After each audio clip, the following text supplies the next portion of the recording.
Alright, so today we have the Blossom Files, an episode in which Blossom believes that a random portal just appeared.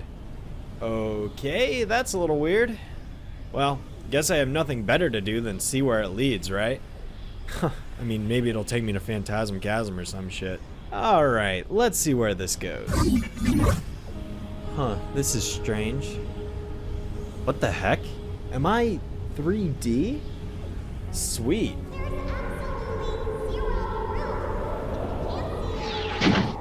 Whoa. I better go check this out.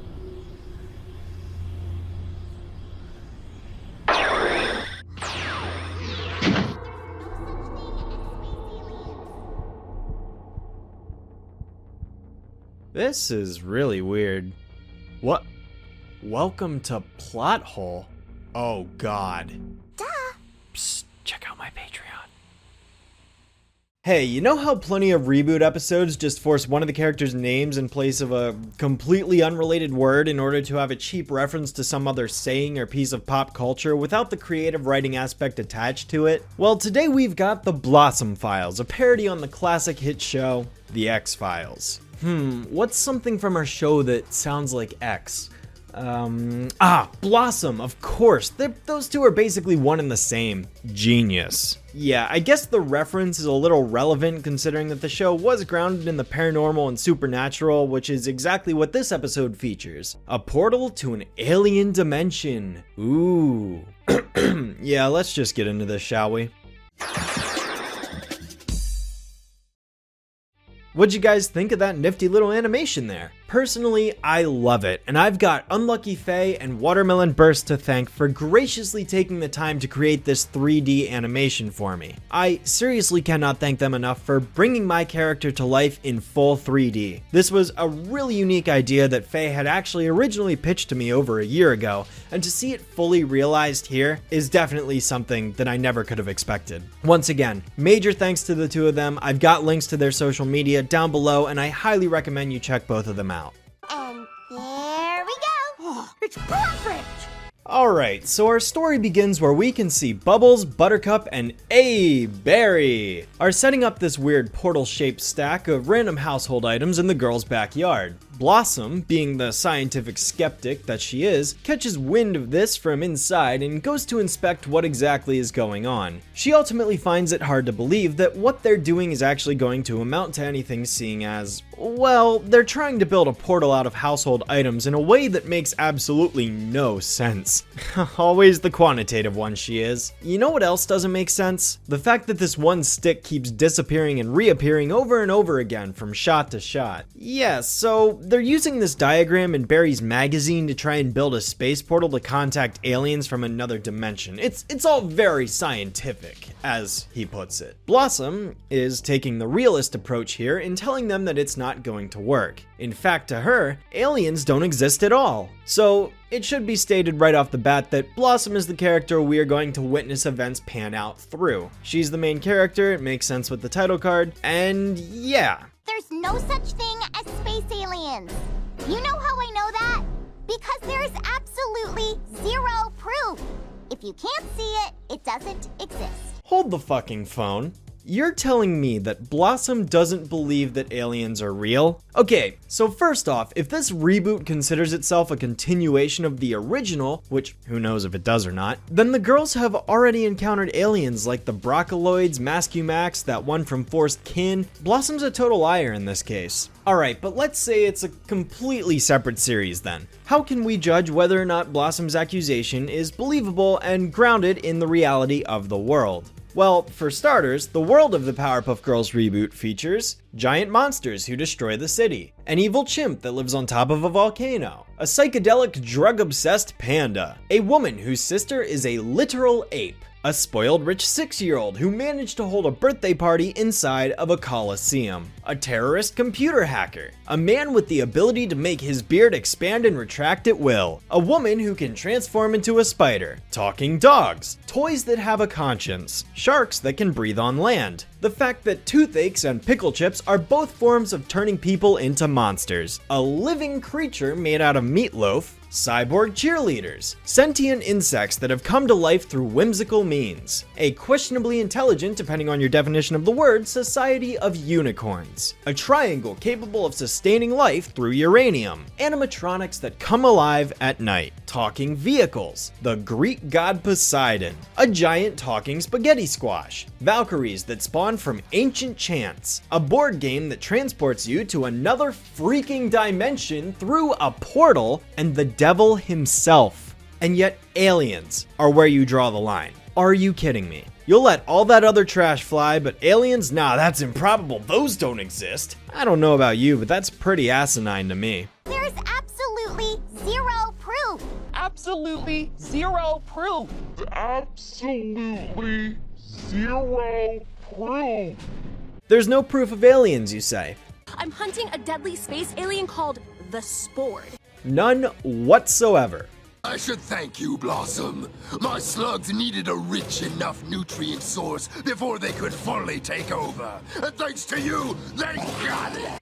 Bullshit, there's no proof. Blossom's literally fought one of these things already. There's no possible way she could believe they don't exist. Unless Never Been Blissed was a season 3 episode that was produced after this one, but then that's the network's fault for airing these out of order. According to the official CN website, Never Been Blissed is episode 31 and the Blossom Files is 40 out of season 2, and considering there's never been production codes that have officially been leaked online or anything like that, that's all we have to work with. If the network outright states that this is the episode order, then that is the episode order, because until I come across a list of official production codes that proves which episode came first, there's no evidence that Never Been Blissed was made after. Once again, there was no care for continuity across episodes, and instead we witness a blatant contradiction in Blossom's character. She's already seen an alien before. She's been covered in its vomit, for Pete's sake. Blossom not believing in aliens is facetious and forced just to have a contrived conflict in this episode.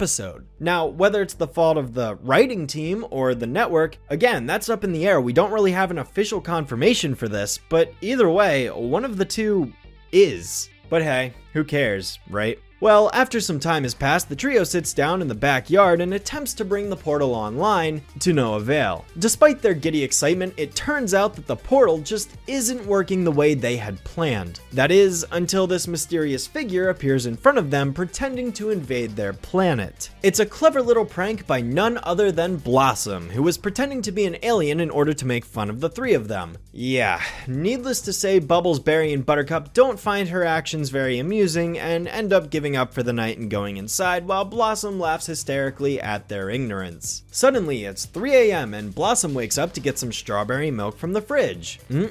Strawberry milk. You know, that reminds me of those old Got Milk commercials that the Powerpuff Girls did where Bubbles was banana, Buttercup was chocolate, and ironically enough, Blossom was indeed strawberries, so that's a nifty little coincidence, don't you think? Yeah, well, suddenly out of nowhere, the alien portal, which wasn't working earlier, can be seen reactivating itself through the kitchen window, so Blossom chugs her milk and heads out to see what's up. Upon her arrival to the backyard, she has magically acquired more strawberry milk, despite leaving the kitchen with an empty glass in hand. And this small, chibi marshmallow alien pops out of the portal crying, "Chiroo, chiroo," over and over again.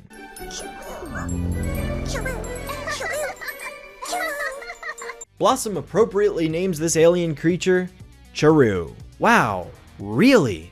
How'd you ever think of that? I love how Blossom was this huge detractor of aliens just a second ago, and now she's suddenly in pure awe at this point. Like, all it took was this thing coming out of the portal and suddenly it's her favorite thing ever. No doubts, no questions, no asking if she's dreaming, nothing. She's just like, oh yeah, I'm all in for this now. Aliens are totally real. Such a quick 180, and it really doesn't make any sense for her character. It's a little weird and unclear what this thing is even here to do as well. It just kind of appears out of nowhere, steals Blossom's milk, and then runs around creating a mushroom forest in the backyard while Blossom gives chase after it. I will say, both the music and the backgrounds do add to the wondrous atmosphere that it is attempting to create here. What with the deep blues and purples of the nighttime forest and the soothing tunes that accompany said environments. This whole song and dance lasts a little while, but eventually Blossom gets tired to the point that she falls asleep cuddling Chiroo in this bed of pink flowers that, quite frankly, I'm a bit jealous of because that does look pretty comfy. But yes, we cut to the next morning where Blossom awakens on the couch by her lonesome and rushes to get her sisters to show them the proof of the alien life that she experienced last night. Although Bubbles and Buttercup don't exactly believe her considering what she did the previous day. Heck, I'd have my doubts too if someone pulled something like this on me, because how would they know this isn't another prank? Oh, that's right, it's just like Blossom said, they need proof. Otherwise, it doesn't exist. Ah, clever way to flip Blossom's own words against her, eh? So she rushes out to the backyard to give them the proof that they're looking for. How do you explain this? Huh? Blossom, raccoons aren't space aliens. It's pretty likely that everything Blossom experienced last night could be interpreted as a dream, and it's nice how the episode doesn't outright tell the audience whether or not it was real because it leaves open a few possibilities for where the plot could be headed. On one hand, we have a character who believes that it was all real, and we have two characters who don't believe anything, so we're kinda just stuck in the middle wondering, maybe it was real, maybe it was a dream, I'm not sure, either character could be right. Maybe this was Blossom's guilt tricking her into feeling bad about how she teased her sisters? There's multiple different outcomes here, and I really commend the alien sequence for portraying a dreamlike atmosphere while it's going on, because that really adds to the further doubt that is being created by this situation. Later that night, it's clear that Blossom is just about gone off the deep end. She's drawn symbols on the ground, she's placed a glass of strawberry milk down, and she's even banging on a gong to summon Chiru, and she even dressed up the same raccoon seen earlier as Napoleon. Is it crazy to dress up a raccoon as Napoleon? Kinda. All the while, her sisters are questioning why she's bothering to go through with all of this nonsense because they still aren't falling for her tricks. Boy who cried wolf syndrome much? Suddenly, the best character in the show busts in on the scene and begins to investigate what exactly it was that Blossom saw last night. He jots down notes of her description and proceeds to draw the conclusion that what she's saying doesn't quite line up with the images drawn in his Zenchronian Nebula Almanac, which was the original location for where they were planning to acquire evidence of these creatures the previous day. I thought it would look more like that.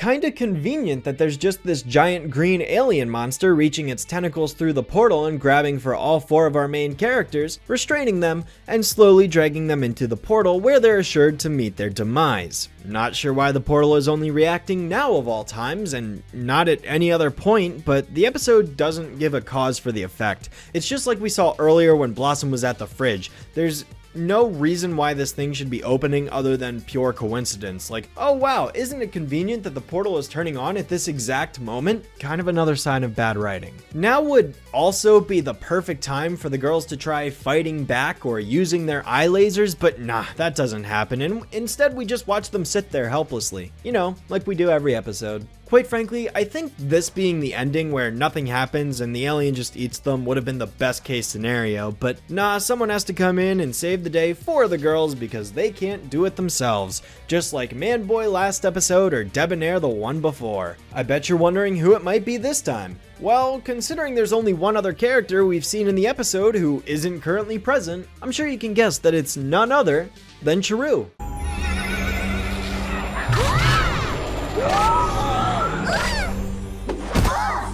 Yep, Blossom was telling the truth all along, and Chiru was a real thing that happened, so she brags about it while the other three just kinda stand there and take it. So, The Blossom Files is, for the most part, a good episode. Honestly, if it weren't for the preposterous idea that Blossom doesn't believe in aliens, the episode would stand as an overall satisfying experience. It just doesn't make sense in the greater context of the reboot, is all. Not that there's much sense to make to begin with, but you get what I mean. Like, Never Been Bliss clearly established that the Spore was an alien threat that they had to stop. Bliss currently lives in outer space, flying around trying to keep the solar system safe. And furthermore, even if you want to argue that Never Been Bliss could take place after the Blossom Files, there's a certain other episode from season 1 known as The Secret Life of Blossom. You're the first human to land on an alien planet.